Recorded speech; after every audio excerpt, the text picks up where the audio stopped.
Bom dia, irmãos. Bom dia a você que nos assiste pela internet, ou que nos assistirá pela internet. Vamos dar continuação aí no nosso estudo de Gênesis. Nós estamos vendo grupos de versículos, bem poucos às vezes, de 3 em 3, de 2 em 2, às vezes um grupo um pouco maior, sem pressa. Eu vou dar aula em fevereiro e um pedaço de março. Provavelmente não vamos chegar nem no capítulo 5 de Gênesis nesse tempo. Depois, se for preciso, a gente retoma, lá em abril, maio, sei lá, ou junho, pastor se vira aí. Mas é importante que a gente faça esse estudo. Até eu sempre questiono a Jussara o que ela achou dos estudos, e uma pessoa que eu levo muito em consideração, na opinião que ela me dá. Por quê? Primeiro que ela analisa, fala, tal coisa você falou que as pessoas podem ter entendido errado, tal coisa é uma brincadeira que você não devia ter feito, tal coisa. E assim, a princípio a gente, como toda crítica, a gente tem uma resistência natural, e eu prefiro vencer essa resistência e ouvir. E é uma das coisas da última aula que a gente ficou muito parado, de fato a gente ficou muito parado nos primeiros versículos, mas eu queria enfatizar eles, porque na verdade todo o Pentateuco é muito baseado nos primeiros versículos de Gênesis.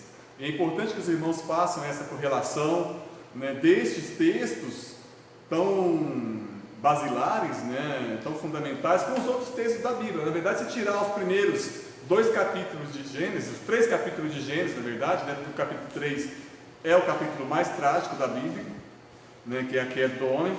Se tirar esses 3 capítulos de Gênesis, acaba todo o sentido da Bíblia inteira. E é importante a gente entender isso e compreender o que cada um desses versículos tem, e a mensagem por trás de todos eles. Vamos orar para a gente iniciar. Eu queria convidar a Jussara para orar para a gente. Pai de amor, te agradecemos por mais um dia de vida, porque o Senhor nos chamou para sermos teus filhos, para fazermos parte da tua família. Ajuda-nos, ó Pai, a entendermos a importância dessa salvação tão grandiosa, que essa importância para os nossos corações dia a dia, Senhor, para que permaneçamos sempre avivados e firmes na tua palavra, sempre procurando ouvir a tua voz e fugindo do pecado, Senhor, mas vivendo para a honra e glória do Senhor. Nos perdoa, Pai, por perdão dos nossos pecados. Perdoa o pecado do teu povo. Lava-nos completamente, Senhor, e ajude-nos a vivermos de maneira que te agrade, Senhor, com o coração em ti. Abençoa esta escola local para o coração de cada um. Nos ensina, Senhor, e que possamos colocar em prática a tua palavra. Abençoe, ó Deus, a todas as outras igrejas que estão reunidas agora no seu nome. O Senhor receba de cada um. Mais uma vez eu te peço, a vida do teu povo, Senhor, no nome de Jesus. Amém. Amém. Abramos nossas Bíblias em Gênesis capítulo 2. Gênesis, no seu segundo capítulo, versículos 1, 2 e 3. A Sociedade Bíblica Brasileira, ela fez uma separação desses versículos, separando o resto do capítulo 2, e é importante essa separação. Diz o seguinte: assim, pois, foram acabados os céus e a terra e todo o seu exército. E, havendo Deus terminado no 7º dia a sua obra que fizera, descansou nesse dia de toda a sua obra que tinha feito, e abençoou Deus o dia 7º e o santificou, porque nele descansou de toda a obra que, como Criador, fizera. Amém? Então, assim, fora a brincadeirinha da rainha da Inglaterra, que estava lá desde antes de Adão e Eva chegar, agora vamos para a parte séria, 7º dia. Primeira coisa, Moisés declara a conclusão dos céus e da terra. Então, se ao contrário de algumas teorias recentes de que do que o universo continua se expandindo, o universo está criado. Céus e terra estão criados. Há uma finalização da obra criadora, o versículo 2 fala isso, e o 3 também. Deus descansou de toda a obra que, como Criador, tinha feito. Então, céus e terra, ele relata nos primeiros versículos da criação, da massa, da matéria,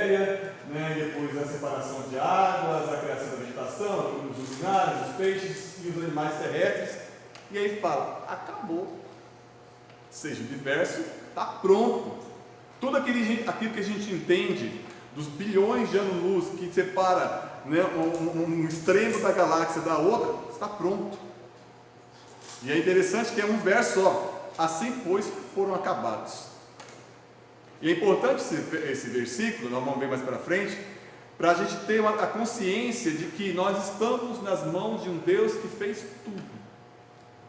E que a obra dele de criação já acabou. As leis que regem o universo, inclusive a lei da gravidade, causa e efeito, e todas as diversas leis que regem o universo, já estão postas, já estão colocadas. As espécies que foram criadas já estão criadas. Não vai surgir uma espécie nova, né? Tudo foi criado. É claro que existem, né? E é aceito no meio cristão as microevoluções, as evoluções, as adaptações que os seres fazem, né? A gente até comentou na última aula, se o Fred estivesse na Sibéria, a terceira geração dele já não seria tão escurinho, né? Já seria mais clarinha. E eu estava vendo a pregação de há 7 anos atrás do pastor Luciano Subirá. Ele era mais gordo e mais branco. Eu falei assim, o homem ficou mais magro, né? E mais escurinho, provavelmente está se expondo mais ao sol. Esses tipos de adaptações, um animal desenvolver um bico diferente, um pássaro e tal, isso é aceito pelo cristianismo. Mas as espécies são as espécies, né? E aí, todo o seu exército, né? Assim, pois, foram acabados os céus e a terra, e todo o seu exército. Quando fala todo o seu exército, diz todas as criaturas que há nos céus e na terra. E existe um Senhor também sobre todas essas criaturas, e é Deus. E quando Deus quer suspender uma lei que Ele mesmo criou e fazer algo diferente que sobre esses exércitos ou sobre a terra, Ele faz. Ele fala, ó, Pedro, vai lá e joga um anzol no mar, né, no lago, e aí o peixe vai morder, e esse peixe vai ter 2 moedas na barriga dele. E acontece isso. O peixe que tinha engolido umas moedas um tempo atrás, Deus falou assim, vai lá e morde no anzol do Pedro. E o peixe foi, mordeu no anzol de Pedro. Ele domina. Está ventando, as ondas daquele que era um lago muito extenso, estão muito terríveis, podem ter... Jesus vai falar e fala assim, para, chega, sossegou. E para. E Daniel é colocado numa caverna, com leões que já estavam alguns dias sem comer, provavelmente. E Deus fala assim, esses leões não vão comer Daniel. E os leões não comem Daniel. Isso fala do domínio que Deus tem sobre todos os exércitos. Senhor dos exércitos sobre tudo. Todas as formigas do universo, todos os cupins que tem lá naquele Parque das Emas, né? Tem milhões de cupinzeiros, deve ter trilhões de cupins. Todos esses, que são exércitos, obedecem a voz do Senhor. E Ele já deu o comando. Aí Ele termina a obra e tudo que Ele faz, obedece o seu nome, obedece a sua palavra. E Ele descansou nesse dia. Aí vem a pergunta. Deus se cansa? Aí a pergunta é para os irmãos. Deus se cansa ou não se cansa? Você que Ele descansou? Não? Muito bom. Alguém discorda? Ou tem algo a acrescentar do que o companheiro falou? O irmão falou? Deus descansa? Seria um momento, eu falo descanso, mas seria aquele momento da contemplação do que Ele fez. É como se a gente tivesse terminado o serviço e para orar. Olha aqui. Ficou top. Igual, eu esqueci, talvez você me lembre aí, Fred, aquele escultor italiano que termina a obra, né, uma estátua do homem, está tão perfeito, ele parte do jeito, fala! Tem essa passagem, essa histórica, eu esqueci o nome do escultor que fala assim, fala, tão bem feito, só para falar. Estragou, porque deve ter dado uma martelada no joelho dele, deve ter estragado. Mas é como se Deus olhasse, como eu já capinei muito leitos de milho, né? Quando você termina assim no final da tarde, 6 horas da tarde, sol se pondo, você olha para trás, na roça assim, você fala, ficou legal. Ou a dona de casa que, após ter limpado a sua casa, né? Ela contempla a casa limpinha e ela né, faz um chá, sei lá, um café e se porta à mesa e fala assim, deixa eu curtir agora o que eu fiz. Né? Deus descansa no sábado. Deus não cansa, porque Ele não suou para fazer a terra. Ele falou, haja, crie-se, a terra forma. Ele não despendeu esforço físico, até porque Deus não tem um corpo físico, porque Ele é criador da matéria. Deus é Espírito. Então assim, Deus não se cansa, mas Ele criou um dia de descanso. Por quê? André, você se cansa? Tati, cansa? A Tati cansa, velho. A Tati cansa. Tati, eu fico na academia apenas 30, 40 minutos, porque eu não dou conta de ficar mais do que isso. Não pelo esforço físico, é por causa do ambiente, eu não dou conta. É muito som, muito barulho, eu fico pensando, Deus, a Tati vai ficar louca com esse trem aqui. Cansa. E é interessante a gente lembrar que isso foi criado, a coleguinha da Tati também cansa, né?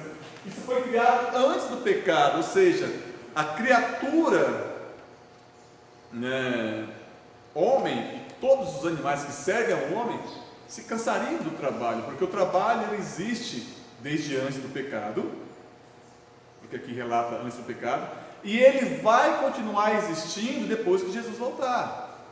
A gente tem uma ideia de que o céu é um lugar que eu vou ficar deitado, aí, né, vem as odaliscas e me servem uvas. Isso é o céu dos muçulmanos.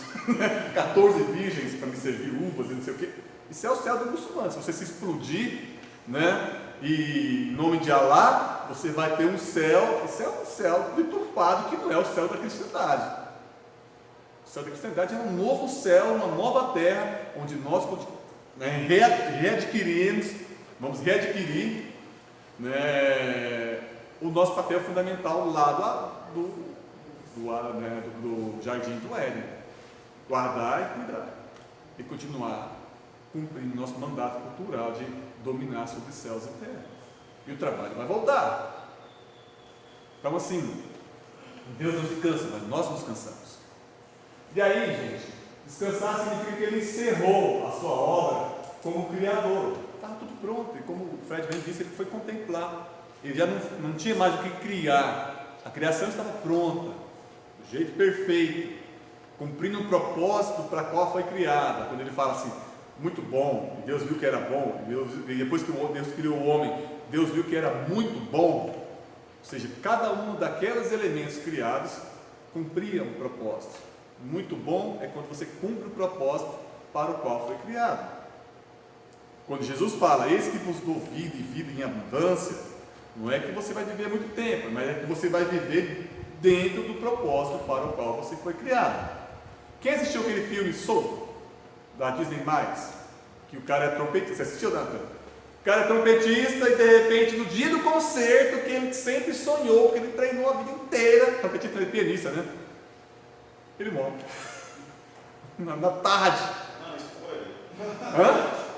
Não, mas assim, isso já está até na descrição. Eu não vou falar o resto não, porque isso já está até na descrição do vídeo, né? E aí, cara, ele diz, eu não estou cumprindo meu propósito, eu nasci para isso, velho. E aí a briga do filme todo é cumprimento de propósito. Quando você está naquilo que você de fato, cumprindo aquilo para o qual você foi criado, você está adorando a Deus em perfeição, porque você está cumprindo o seu propósito. Aí você vai olhar, muito bom.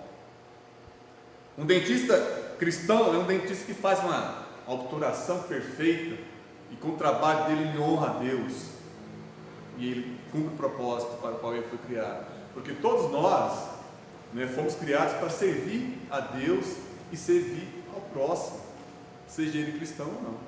E aí nós estamos cumprindo nosso propósito, adorar a Deus. A adoração a Deus, ela não se dá somente entre as paredes do culto. Ela se dá principalmente no cultivo, da onde vem a mesma palavra culto. O cultivo é aquilo que a gente faz durante a nossa segunda a sexta. Então Deus descansou, porque Ele encerrou a obra, né? E a ideia de que Deus descansaria, né? A ideia de que o mundo seria um santuário divino, onde Deus repousaria com suas criaturas, está em toda a Bíblia, em especial no Apocalipse. Emmanuel, Deus conosco, vivendo aonde? Um descanso eterno junto com a criação. Fico imaginando Adão e Eva, né? Deus vindo na viração do dia, meio-dia, né? Como a maior parte dos teólogos entendem, e fazendo discipulado direto com Deus. Deus ali falando com ele. Imaginou isso? Se não ter aula comigo, que maravilha. Se ter aula direto com Deus, que bênção. Né? O Criador dos céus e da terra. Né? E esse era o propósito de Deus. A gente falou na aula passada, né? Ter uma relação amorosa com uma criatura voluntária, uma criatura que tivesse inteligência, a quais, né, ele deu a todas as criaturas, homem e mulher, né, a todos os homens e todas as mulheres, a semelhança dele, com ser com que ele se relacionasse. A gente viu isso na última aula.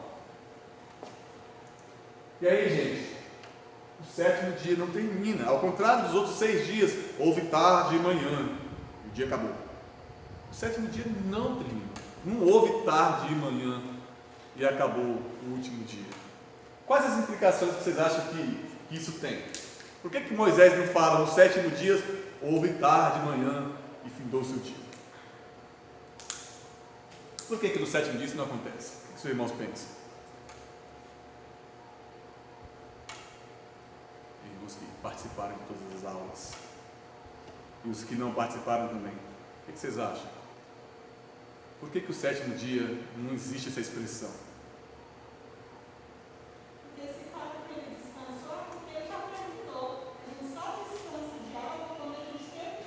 Perfeito, os dias estão acabados. Ótimo, tem sentido. Mas não é só isso. Tem mais aí por trás dessa falta dessa expressão. Gente, o sétimo dia não acabou. O sétimo dia continua existindo. E ele vai existir até que dia? Até Jesus voltar. E aí nós vamos ter o descanso perfeito em Cristo, de nossas atrocidades que nós mesmos provocamos através do pecado, de nossas angústias, de nossa luta contra o pecado, a nossa carne militando contra o espírito contra a carne, o mundo, o diabo. Vai acabar isso tudo. E nós vamos ter um descanso eterno com Cristo. O sétimo dia aponta para o descanso, 2 descansos na verdade. O primeiro descanso, o mais próximo daquele povo daquela época, era o descanso na terra prometida. Eis que vos darei descanso na terra que manda leite e mel, estava pertinho de se cumprir. Já os exércitos dos povos daquela época, né, dos povos cananeus, já estavam todos já de a orelha em pé. Estava vindo um povo para perto da terra deles, e um povo numeroso, e um povo que tinha feito, o Deus deles tinha feito uma tremenda de uma obra no Egito, e estava chegando perto. Então assim, o cumprimento do descanso naquela terra fértil, até hoje muito fértil, onde os cachos de uva tinham que ser carregados de vara, né? Onde realmente existia muita abundância, existe até hoje muita abundância de frutas, de recursos minerais, apesar de ser uma terra pequena, muito fértil, aqui estava para acontecer.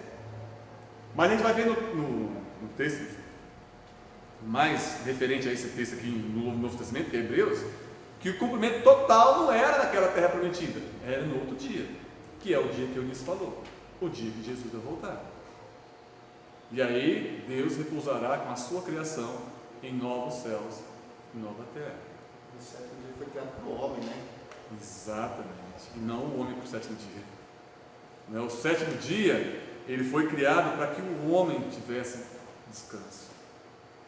E as suas criaturas que o servem, os seus servos também, os outros homens que trabalham para ele, tivessem descanso.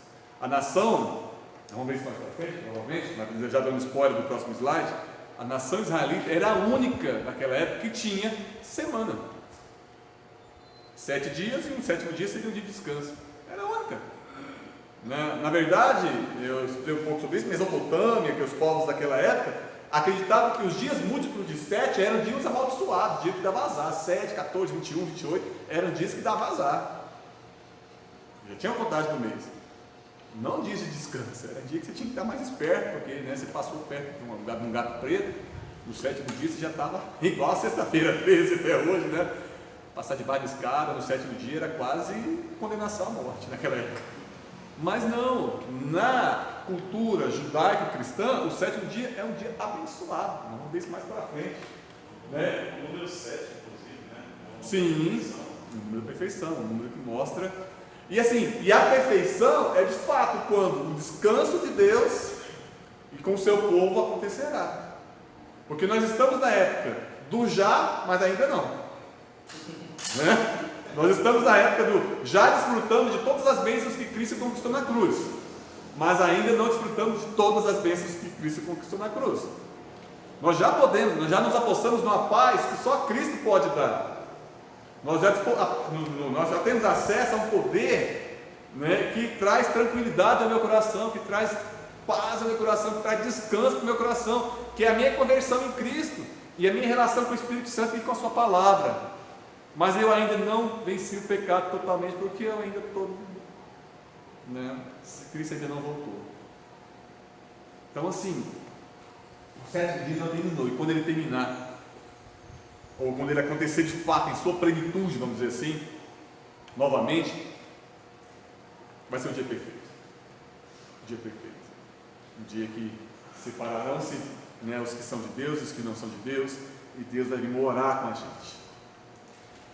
Beleza, Deus santificou, né? Até o 6º dia, Deus santificava, Deus abençoava, né? Deus santificou e abençoou. Primeiro, essa é a única coisa que Deus santificou até aqui.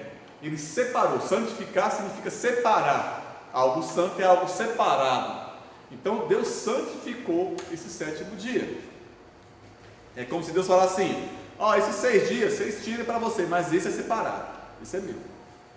Já falando que o cristianismo e o nosso Deus é um Deus de distinções. Ele separa a água da terra, depois o firmamento do céu, depois as águas embaixo ele pega e separa para um canto e a terra para o outro. Aí ele faz a vegetação conforme a sua espécie, separando uma espécie da outra. Aí faz os animais conforme a sua espécie, aí faz o homem, macho, fêmea, separado, diferente um do outro. E aí fala assim: 6 dias, esse aqui é separado, distinto, diferente do resto tudo. Um dia que a gente vai tirar para fazer outra coisa que não seja para vocês, mas que seja para mim. O santificar de Deus é separar um dia para Ele, para que o homem lembre da criação e do Criador. Diga isso, Sara. A gente não pode esquecer que é no contexto de escravidão, em que as outras culturas faziam o ponto, porque o homem precisa descansar em algum dia, né? Sim. Fisiologicamente, biologicamente. E era um tempo em que a escravidão era terrível, e ninguém tinha descanso. Era só trabalho. E eles estavam... Separa um dia. E aí, quais que eram os ensinamentos de Moisés nesse texto? A gente está vendo que esse texto, muito provavelmente, foi falado, os 5 primeiros livros da Bíblia foram escritos nas planícies ali de Moabe, antes de entrar, obviamente, na Terra Prometida, porque Moisés morreu antes. Moisés escreveu todos os 5 primeiros livros, com exceção dos últimos capítulos de Deuteronômio, que foi depois da morte dele. Eu acho que Moisés psicografou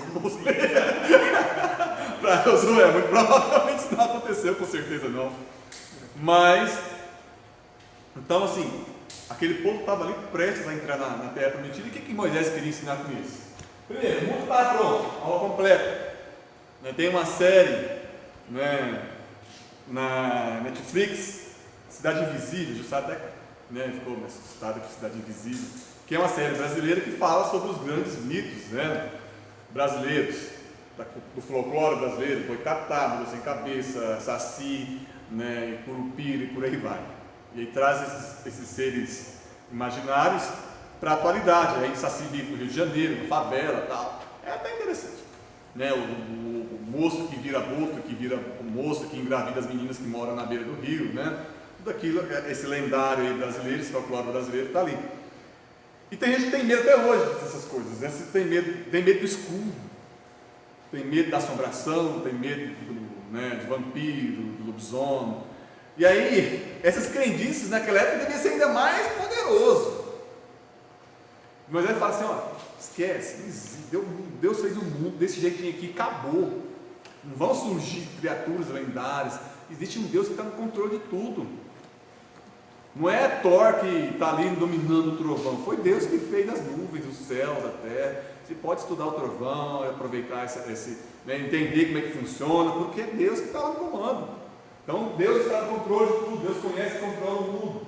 E esse Deus soberano vai cuidar de vocês. Naquela época, eles olham para os exércitos já postados em cidades fortificadas, com muralhas imensas, e falam assim: meu Deus do céu, como é que nós vamos entrar aqui e dominar esse povo tudo? Olha o tamanho desse povo. Existiam gigantes, povos grandes, cidades fortificadas, povo que dominava já a arte de fazer armas, já dominava a metalúrgica, já tinham lanças, escudos, e o povo ali no deserto, cortando árvore com um machadinho. E eles falam assim: mas como é que nós vamos? Olha, Deus criou tudo, está tudo acabado, Deus controla tudo, fica tranquilo. De 12 espias, apenas 2 ficaram tranquilos. Entenderam, né, a mensagem de Moisés e voltaram e falaram assim: não, são os exércitos, acabou-se a segurança dos exércitos cananeus, nós estamos aqui junto com Deus. Acabou a segurança deles. O resto, os outros 10, falam assim: nós somos como gafanhotos diante dele, vai comer a gente como quem come pão. Então era um momento de Moisés falar assim: Deus está no controle, fica tranquilo, que esses exércitos não são nada. E já vê as aplicações disso na nossa vida no final. O fato de Deus separar os 7 dias servia de base para a contagem regular do tempo. Foi criada então uma semana onde um desses dias servia para o descanso do povo, e essa era a característica única de Israel. Já falamos sobre isso. Note que em Israel todas as datas eram baseadas em Deus. Não tinha uma data específica para comemorar o aniversário do imperador. Não, era todas as datas lembrando Deus, o Criador, né, e a sua ação sobre a terra. Dia, mês e ano é baseado no movimento dos corpos celestes, mas a semana foi criada especialmente por Deus.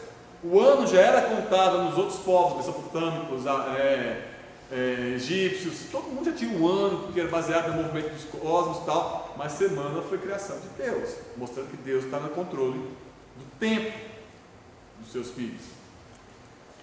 Os israelitas deveriam descansar no 7º dia, depois trabalhar 6, mostrando sua fragilidade e dependência de Deus. E o 7º dia também seria também para lembrar a obra da criação do seu Criador. O 7º dia é um tipo de descanso de Deus que seria dado ao povo israelita na terra de Canaã. Então o 7º dia apontava para a conquista e o descanso de Deus, não mais escravo, como a Jussara falou, mas possuidores daquela terra. As suas vinhas seriam para fazer vinhos para eles, as frutas eles iam comer, os pomares seriam deles, a água era para eles. Isso fazia toda a diferença no povo agrícola. Eu estou assistindo uma novelinha árabe chamada Ressurreição. É interessante a gente assistir a novelinha criada pelos árabes, né? Porque aí os cristãos são os povos, o que eles falam? Os povos pagãos somos nós. Né? Aí, o vilão são os cavaleiros templários. É interessante você enxergar a história, né, onde você é o vilão, né? De fato, os cavaleiros templários foram vilões, né? Os cristãos foram terríveis naquela época, né? Para retomar Jerusalém, para não deixar com que os árabes dominassem Constantinopla. Os cristãos fizeram atrocidades. E não foi só naquela época não, porque muito tempo depois, quando a Inglaterra dominava a Índia, chegaram para Gandhi e falaram assim: você tem que acreditar em Cristo. Falou assim: em Cristo eu acredito em vocês. Na Bíblia já li, esse Cristo é top. Agora os cristãos, pelo amor de Deus. Então assim, o testemunho nosso é bem complicado. E é assim até hoje. Né? Vender perfuminho escrito VS, pelo amor de Deus, falar que aquele perfume é ungido, né? Valdomiro Santiago, né? Pelo amor de Deus, né? Fragrância VS e fragrância Esther. Gente, isso é abusar, né, da crendice do povo brasileiro e se aproveitar dela. Então assim, nós como cristãos, a gente carrega o nome de Cristo, a gente tem que ter um cuidado muito grande no nosso testemunho. Mas vamos lá, e hoje? Qual que é a parada que isso quer dizer para a gente hoje? Né? O que a gente tem que levar para a nossa vida de hoje baseado nesse texto? Primeiro, Deus não está criando coisa nova no universo, desde o sexto dia. Isso significa que Deus age de maneira diferente, em épocas diferentes. Deus fez os céus e a terra em 6 dias e parou sua obra como Criador. Como Criador, Ele não atua mais. Deus criou uma forma de nós conhecermos aquilo que era importante para a nossa salvação através da Bíblia. E essa obra foi cessada. Então não existe um novo livro da Bíblia que deveria ter sido acrescentado, porque João ou Paulo, que são os últimos escritores, esqueceram de acrescentar na Bíblia revelações novas. Não, acabou. Deus age de maneira diferente, em tempos diferentes. Deus é imutável? Sim. O mesmo Deus que fez milagres de ressurreição, de cura de cego, pode continuar fazendo? Pode. Mas Ele age diferente, em tempos diferentes. Ele não tem o mesmo jeito de agir. Né? Não adianta hoje assim, Deus vai abrir o rio Araguaia, né, em Barra do Garças, vai atravessar para Aragarças, lá em Mato Grosso para Goiás, né, a terra. Qual o sentido disso? Não faz mais sentido. Nessa época de hoje não faz mais sentido isso. Deus vai trazer uma nova revelação para acrescentar na Bíblia. Não. Acabou-se a obra de revelação escrita. Deus pode, através do seu Santo Espírito, nos dar uma nova forma de enxergar um texto bíblico? Pode. Pode. Trazer novas lições para o meu coração, para o seu coração, através da leitura do mesmo texto? Pode, essa obra do Espírito. Isso continua acontecendo. Deus vai trazer um novo texto para eu acrescentar aqui. Anexo 1 da Bíblia. Anexo 2. Não. Isso já acabou. Então é importante a gente entender isso. Deus tem maneiras diferentes de agir em cada época do ano, da vida da terra. Sei lá, do ano assim, tempo do ano. Mais lição. Já falamos aí, já cessou sua revelação, a Bíblia já está ali posta para a gente entender quem é Deus. E aqui já é suficiente, para a gente entender a Deus, não falar disso na aplicação lá em Deus. O universo que nós conhecemos já é uma realidade acabada. Não há nenhuma nova lei regendo o universo, nenhuma lei foi retirada. Nenhuma nova espécie foi criada por Deus. Deus parou de criar. Mas Deus pode suspender as leis criadas por Ele. Quando Ele anda sobre as águas, não é que Ele está criando lei nova. Ele está falando assim: eu criei a lei da gravidade, eu vou revogar aqui no tempo, essa lei, por cima da água. Quando Deus ressuscitou Lázaro, Deus não estava criando uma lei nova. Deus está falando assim: eu domino sobre a morte, lá, sabe aí. Quando Deus cura, e Deus cura até hoje, Ele não está criando uma nova lei, Ele está suspendendo uma lei. É importante a gente entender isso, porque Deus é criador, porque senão as nossas orações serão orações mecânicas, serão orações, como eu vou dizer, rotineiras, sem poder. A gente tem que orar, crendo que se Deus quiser tirar um câncer do meio de um caboclo que já está empesteado, Deus cura. Ele pode suspender aquela multiplicação de células cancerígenas e retirar as que já estão lá e sarar o cara. Porque Ele já fez isso. E nisso Ele pode agir. Através da oração da igreja, através da oração de uma pessoa, através de... A gente precisa ter fé nisso. Deus pode suspender as leis que Ele criou. Porque Ele é o Criador. Ele pode suspender a lei. Fala, não. Vou parar aqui a terra de girar e só para vocês continuarem combatendo o exército inimigo até que vocês destruírem eles. Deus fez isso. Está na Bíblia. Faz sentido Ele fazer de novo? Não. Eu não acho necessário. Hoje talvez fazer esse milagre. Mas Deus pode curar a irmã que está com Covid? Pode. Pode. Deus já fez esse tipo de milagre dentro da nossa igreja. Irmãs que estavam, uma irmã que estava tremendamente adoecida e está hoje com um bebezinho no colo aí, pulando para lá para cá. A gente precisa resgatar. O que Moisés está escrevendo aqui é para resgatar a obra de Deus na memória do povo. A gente precisa resgatar o que Deus já fez na nossa vida. A gente tinha uma vida onde a gente não cria nesse Deus. Agora a gente crê. Isso é um milagre. Eu posso confiar nesse Deus, descansar nesse Deus, isso é um milagre. E Deus é o único que pode agir fora dessas leis. Quando cura alguém, quando anda sobre as águas, né? Quando transforma a água em vinho. Só Ele pode fazer isso. E o milagre é quando Deus manipula as leis que Ele mesmo criou, não é algo novo. Né? E o mundo, né, uma lição para a gente também, e era para o povo daquela época, é o que o mundo funciona como sempre funcionou, debaixo do governo de Deus. Não existe nada de novo sob os céus, como diz Salomão, né? O sol. Deus está no governo de tudo. Isso deveria nos trazer paz. Porque hoje a gente não tem descanso, né? A gente fica com o coração angustiado, com o coração deprimido, sem saber o que será da manhã, preocupado. Preocupação não traz solução para o problema. Ele potencializa o problema, porque gera outro problema. Preocupação, se preocupar antes do problema, é você não trazer solução para o problema e inserir um problema atual hoje. Você está com o coração angustiado, a alma pesada. Deus está no controle, irmão. Descansa nele. Descansa. Ah, mas se eu morrer? Morreu, mano. Vai para Cristo. Qual que é o problema de morrer? Se morrer, o problema vai ficar. Aí que fica bom, né? Resolveu. Aí resolveu. Mas se não morrer, aí você põe em Cristo. Se morrer, o problema ficou. A gente anda angustiado, carregando carga, carregando peso.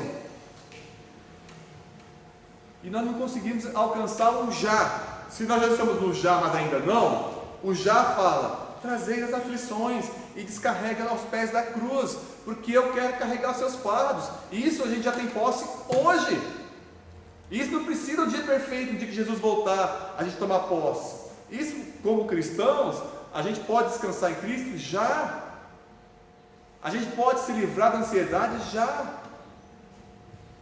Acho que é Jacques Miller, se não me engano, um cristão fantástico da nossa época contemporânea, que criou um orfanato para 6 mil crianças, sem dinheiro do governo, que por diversas vezes chamava a criançada toda, colocava nas mesas do orfanato, mandava colocar o prato, não tinha nada para servir.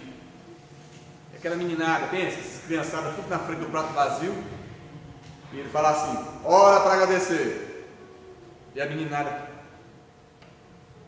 e aí aparece a comida, porque alguém, sei da onde, veio para doar, e a comida aparecer na hora. Isso foi 1 ou 2, 3 vezes, não foi várias vezes que aconteceu. E eu acho que o principal legado do Miller, estou tentando lembrar o primeiro nome dele, George Miller, né? Não foi a alimentação, a educação e a criação daquelas crianças, mas foi a fé que ele deixou para aquelas crianças que viram aquilo acontecer. Ele escrevia no diário, ele tinha um diário de oração: problema, oração, dia que a oração foi respondida. Milhares, ele colocava a data. Mais de 50 mil. Mais de 50 mil orações respondidas. Pensa o tanto de crente que esse menino, esse homem não criou, esse menino, as crianças que ele cuidava não viraram crentes fervorosos. O legado que ele deixou no céu. E sabe o que ele falava? Aonde começa a fé, termina a ansiedade. Onde começa a ansiedade, acaba a fé. Um homem desse, eu tenho que parar e ouvir. Ah, mas crente não pode viver ansioso? Crente pode ter momentos de ansiedade, agora viver ansioso, não. Viver sobre depressão, viver sobre angústia, não. Porque o próprio Cristo fala isso: não andeis ansiosos, com que é a vez de comer, com que é a vez de beber. Então não é para andar ansioso. Então tem que ter, primeira, confiança no testemunho do Jorge. Segundo, fé no que Deus falou. Descansar em Deus, O mundo está debaixo do governo de Deus. Devemos guardar o dia dele e repousar nele. E aí, quando eu falo repousar nele, é repousar em Deus. Guardar o dia de Deus e repousar em Deus. Entregar as angústias, os problemas. Na cama fazer uma prova. Estudou? Beleza, agora descansa em Deus e faz a prova. Vai na fé.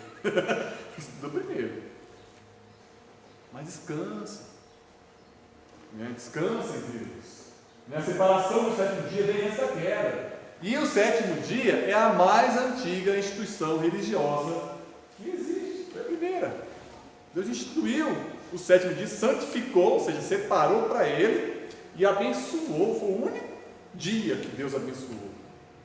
É a instituição religiosa mais antiga. Então a gente precisa nesse dia separar um tempo para lembrar do Criador, para participar da escola dominical, para vir ao culto, para chamar a família para dar as mãos para em oração, para cultuar, né, um Deus que te salvou do pecado. Separar um dia é você falar assim, não, espera lá, né, hoje é dia do Senhor. Hoje não adianta você ficar em casa, né, maquinando o que você vai fazer na segunda-feira.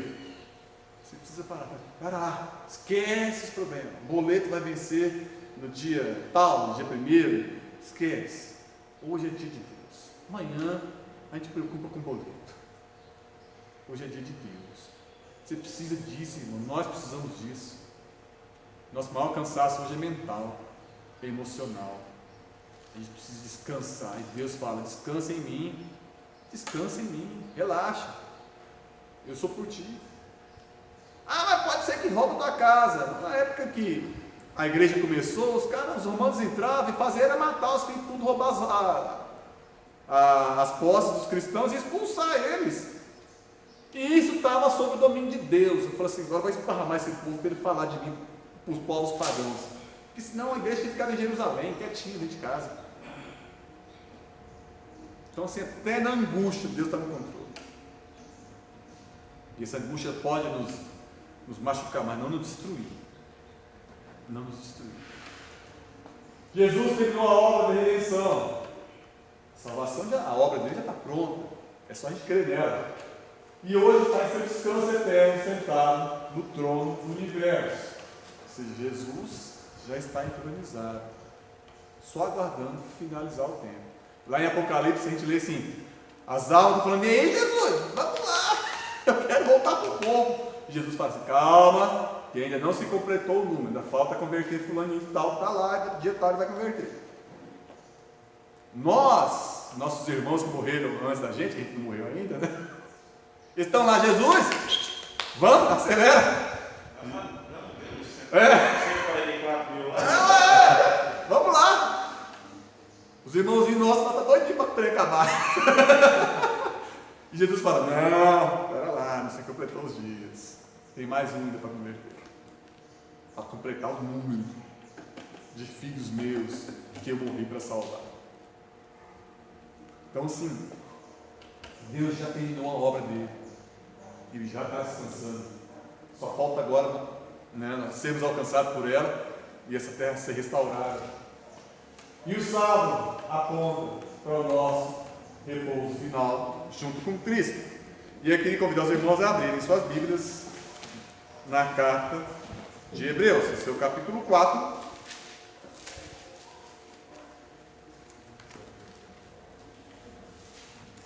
Vou ler, os irmãos acompanhem. Hebreus capítulo 4. Jorge Miller, esse mesmo, fica escrito o nome dele, depois eu não esqueci. Aliás, vamos ler ali desde o versículo 10 do capítulo 3 de Hebreus. Essa é uma leitura meio comprida, mas os irmãos acompanham. Hebreus capítulo 10, capítulo 3, versículo 10. Por isso me indignei contra essa geração e disse, estes sempre erram no coração. Eles também não conheceram os meus caminhos. Assim jurei na minha ira, não entrarão no meu descanso. Tende cuidado, irmãos, jamais aconteça haver em qualquer de vós perverso coração de incredulidade, que vos afaste do Deus vivo. Pelo contrário, exortai-vos mutuamente cada dia, durante o tempo que se chama hoje, a fim de que nenhum de vós seja endurecido pelo engano do pecado.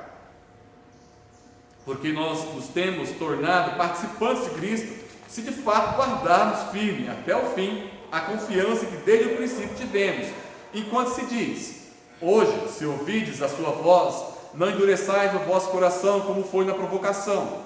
Ora, quais os que tendo ouvido se rebelaram? não foram de fato todos os que saíram do Egito por intermédio de Moisés? E contra quem se indignou por 40 anos? Não foi contra os que pecaram, cujos cadáveres caíram no deserto? E contra quem jurou que não entrariam no seu descanso, senão contra os que foram desobedientes? Vemos, pois, que não puderam entrar por causa da incredulidade. Temamos, portanto, que, sendo-nos deixada a promessa de entrar no descanso de Deus, suceda parecer que algum de vós tenha falhado. Porque também a nós foram anunciadas as boas novas, como se deu com eles, mas a palavra que ouviram não lhes aproveitou, visto que não ter sido acompanhada pela fé naqueles que a ouviram. Nós, porém, que cremos, entramos no descanso, conforme Deus tem dito: assim jurei na minha ira, não entrarão no meu descanso. Embora certamente as obras estivessem concluídas desde a fundação do mundo. Porque em certo lugar, assim disse no tocante ao sétimo dia: e descansou Deus no sétimo dia de todas as obras que fizeram. E novamente, no mesmo lugar, não entrarão no meu descanso. Visto, portanto, que resta entrar alguns nele, e que por causa da desobediência não entraram aqueles aos quais anteriormente foram anunciadas as boas novas. De novo, determina certo dia, hoje, falando por Davi, muito tempo depois, segundo antes fora declarado: hoje, se ouvir a sua voz, não endureçai o vosso coração. Ora, se Josué houvesse dado descanso, não falaria posteriormente a respeito de outro dia. Portanto, resta um repouso para o povo de Deus, porque aquele que entrou no descanso de Deus, também ele mesmo descansou de suas obras, como os Deus das suas. Esforcemo-nos, pois, por entrar naquele descanso, a fim de que ninguém caia, segundo o mesmo exemplo de desobediência. Só até aqui. Texto complicado, né? Seria complicado se nós não entendêssemos de Gênesis. O que está falando é o seguinte: olha, Deus criou um dia de descanso. E aí lá no Salmo 95, Davi fala, eles entraram em descanso, mas alguns não. Alguns quem? Esse mesmo povo para quem estava sendo pregado, desobedeceu a Deus. Desobedeceu a Deus, não creu em Deus, e não entraram na terra prometida. Só que Davi escreve depois que já estão na terra prometida, que haveria um descanso. Que descanso seria esse? Hebreus está falando, vai ter um dia. O autor de Hebreus está falando, vai ter um dia. Além daquele descanso da terra prometida, vai ter um dia que vai ter um descanso perfeito, que é o descanso em Deus. Só que os mesmos que morreram, né, por não crerem em Deus, por desobedecerem a Deus, e não entraram na terra prometida, pode estar acontecendo hoje. Porque hoje a palavra está sendo pregada, Deus está falando para eles, e eles podem continuar não crendo, e eles podem continuar não desfrutando do descanso eterno com Deus. E ele fala: resta entrarem alguns nele, ou seja, são alguns que entrarão no descanso eterno com Deus. Não serão todos. Não serão todos. Serão aqueles que creem em Deus. E aí o que ele fala? Né? Aqueles lá ouviram a palavra, ou seja, Moisés ensinou, escreveu e falou para eles, e fez vários discursos, e fez várias pregações, vários sermões, mas eles não entraram. Por quê? Porque a palavra que ouviram não lhes aproveitou, visto não ter sido acompanhada pela fé. Então, o que faz o povo entrar no descanso de Deus, seja no já, ou seja no eterno, no dia que Jesus voltar, é a fé. A palavra ela tem que ser misturada com a fé. Então, irmão, peça, você que está nos ouvindo pela internet, os irmãos que estão aqui presentes, peça para que a cada sermão a palavra seja misturada com a fé. Peça para o Espírito Santo agir no seu coração, porque só vai descansar somente quando você tiver fé. Você só vai alcançar essa palavra, e a palavra só vai te alcançar quando ela for misturada com a fé. Nós, porém, que cremos, aí Hebreus está escrevendo, falando dele mesmo, autor de Hebreus, e do povo para quem ele está escrevendo, nós que cremos, entramos no descanso, conforme Deus diz. E aí, lá na frente, no versículo 11, fala: esforcemo-nos. Algumas traduções nos falam, batalhemos, pois. batalhando, trabalhemos. Para quê? Para entrar no descanso. Que raio que é isso? Vou trabalhar para descansar? Batalhe pela sua fé. Há algo que resta a você fazer.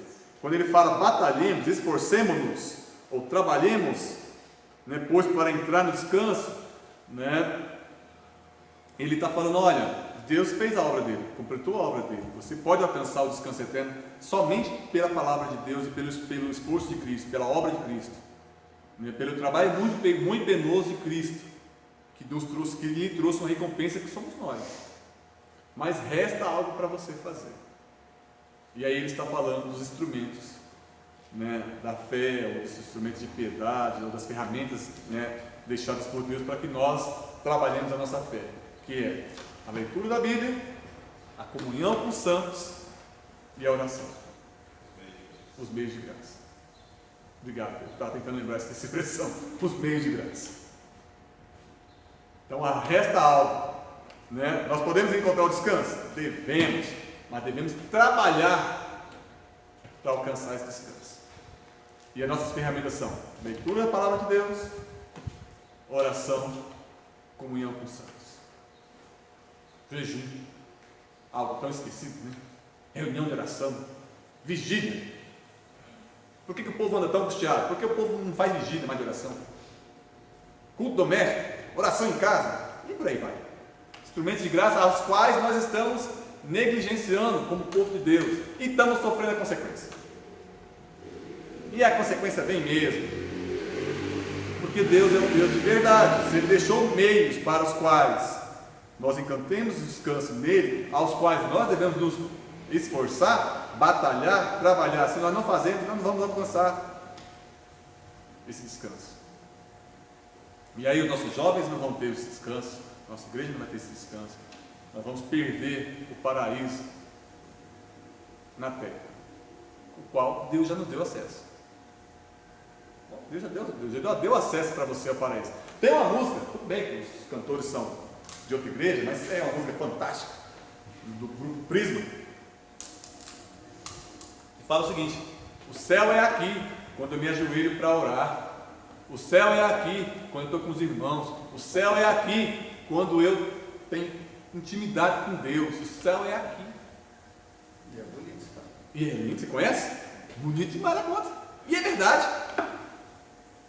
E é verdade. A gente pode desfrutar do céu aqui na terra. Porque quando Cristo termina a obra dele na cruz e fala assim, está consumado, ele já rasgou o véu que separava, né, o céu da terra. Porque quando o homem peca, e nós vamos ver nos próximos capítulos, o que ele fala? Antigamente Deus podia ter comunhão, o céu de Deus, a presença de Deus podia ter comunhão com a terra que ele criou. O negócio estava misturado. Deus vinha e falava com Adão, porque ele podia ter essa comunhão. Mas quando Adão se rebela contra o Deus Criador, fazendo algo que ele falou para ele não fazer, pecado da desobediência, da rebeldia, do querer ser igual a Deus, isso se separou. Aí o que Deus faz? Adão, para fora. Não posso ter comunhão, eu que sou santo, com alguém que é desobediente, é pecaminoso. Aí Jesus fala assim, me reconciliou. Jesus fala assim, eu vou pagar o preço desse negócio aí. Aí Jesus vem e torna Deus, que nós declaramos como nosso inimigo, nosso amigo. Porque Deus não virou as costas para a gente, fomos nós que viramos as costas para Deus. E aí, o repouso eterno de Deus já é acessível na terra. Não completamente, já, mas ainda não. Vai haver o dia perfeito. Mas nós já podemos desfrutar desse céu aqui. E nós não estamos desfrutando. Por quê? Negligenciamos os meios de graça. Amém? Deus abençoe, tenha um excelente dia. Nós estaremos juntos aqui novamente, em culto a Deus, às 19 horas. Estão todos convidados a participar. Pastor, ora para a gente encerrando. Pai, nós queremos te louvar a Deus pela tua palavra, Pai. Que possamos cada dia viver segundo as Escrituras, Senhor. Não nos deixa, Pai, negligenciarmos, Pai, mas ensina-nos, a Deus, a vivermos para ti, a honrarmos o teu nome, Deus, com as nossas vidas, Pai. esteja Deus nos levando para as nossas casas e que possamos retornar, ó Deus, na tua casa para te adorar e te servir. No nome de Jesus. Amém, Senhor. Amém.